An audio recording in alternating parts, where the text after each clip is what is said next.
Hello and welcome. My name is Verónica Pazos. I'm one of the designers in charge of Guns of the Steppe, and today we're gonna discuss the feature breakdown. Since the release of Crusader Kings 3, the Great Steppe has been populated by tribal rulers. However, we felt that it was about time to add a new, more nomadic way to play it as then, including herd, military might, and migration. On game start, only the Great Steppe will begin as nomad. However, we have introduced some game rules, similar to how we did with administrative government in Rose to Power, so you can select what other areas you like to see as nomadic, like the Horn of Africa, the Sahel, and even Lapland. Nomadic rulers are way less attached to their land domain as feudal rulers, for example, and instead they measure their strengths based on their herd size. Herd is a new currency that's only available for them that works not only as their income, but also as their military strength. Since nomads don't have any map buildings per se, herd works as their income, but herd is not the only way that nomads can get their gold. Raiding was also vital for them, and for that we have introduced raiding tents. With a raiding tent, you can have way more agency over what you want out of your raid. For example, you care more about herd than gold, or the opposite. You can also decide that you want to burn a county to the ground, sacrificing some raid speed to get more development points out of them. But herd isn't only important for the nomadic economy, it also represents their military might. A percentage of their herd gets converted into horde riders, their most basic men at arms, replacing levies. They have very basic stacks, but can be upgraded for a cost of gold into better men at arms, exclusive to nomads. Every nomad, landed or not, has access to a collection of yards, their nomadic capital. This is very important for nomads since they don't have buildings in their holdings.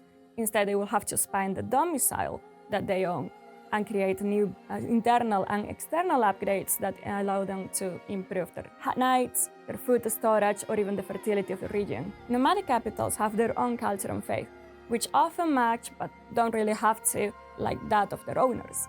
For example, you can be a French adventurer that decides to go into the Great Steppe and become a nomad. In that case, you can either convert to Tengrism, or try to convert people into Christianism. You can even form a hybrid culture and become a French cumin. We don't feel like our current council modeled nomadic societies that well, like with a chancellor, a steward, or a marshal taking care of the realm issues. Instead, we took a look at what Kurultai meant for them, and we decided to model that instead. The Kurultai members can perform a wide array of tasks for you. Some of them are old, like increased county control, or even domestic affairs, but most of them are new, where they can help your raiders, organize the fertility, and even help assimilate new cultures. Nomads have a new type of succession called Kurultai succession. We thought that this could better represent the way that the realms fragmented after Genghis Khan's death, rather than the standard partition or even single heir laws that we have in Europe. In this case, the 4 members of your Kurultai and 2 eldest children of eligible gender will vote and approve or either disapprove of your election of successor. If everyone approves, you get a stable succession. Your realm doesn't fragment, your heir will take over, and everything will be mostly fine. However, if people disagree, even if it's just one person, you will have a chaotic succession, which leads to many different bad outcomes. So the different outcomes depend on several factors. It's not the same if you're a count that only has one disobedient Kurultai member, or if you're a great emperor with everyone hating you. In the case of a small disagreement, maybe you lose some herd or some prestige, or some of your courtiers leave. However, if you're a great Kagan and your Kurultai is disobedient to you, you may end up in a situation where your entire empire becomes fragmented or even dissolves.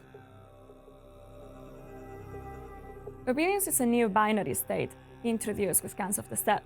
It affects every courtier, vassal, tributary, and basically everyone in proximity to a nomadic ruler.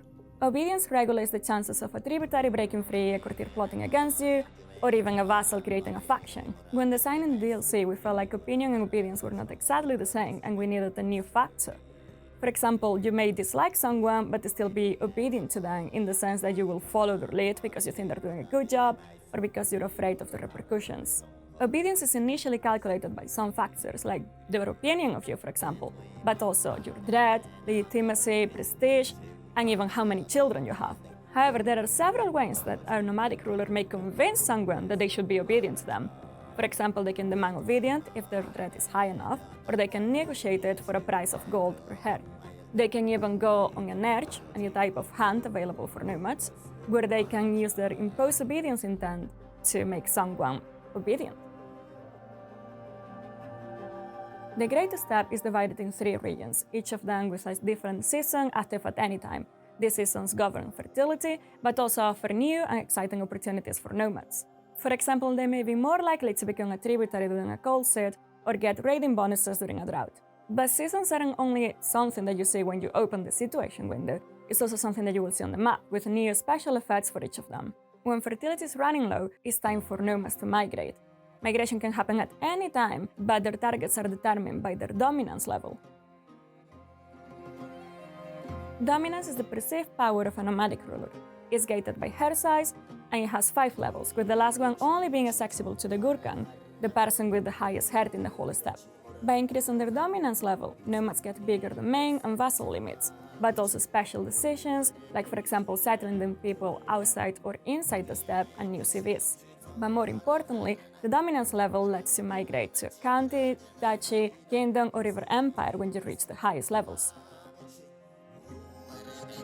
Nomads were famous for their tributary systems, which we decided to model on Khans of the Steppe. Tributaries are a new type of subject, much more looser than vassals, and which there are special rules. Tributaries can be created both through peaceful and military means. For example, you can ask someone to become your tributary through like a demand tributarization interaction, or you can use a CB to subjugate them.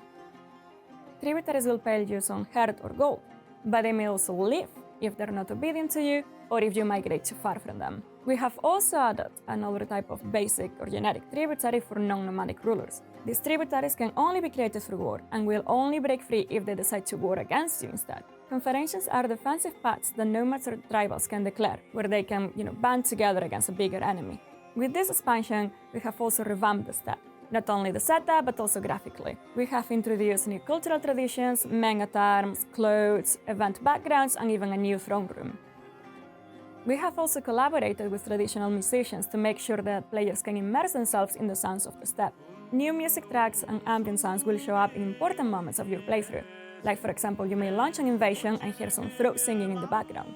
We hope you have enjoyed this feature overview. Khans of the Steppe will be releasing on April 28th.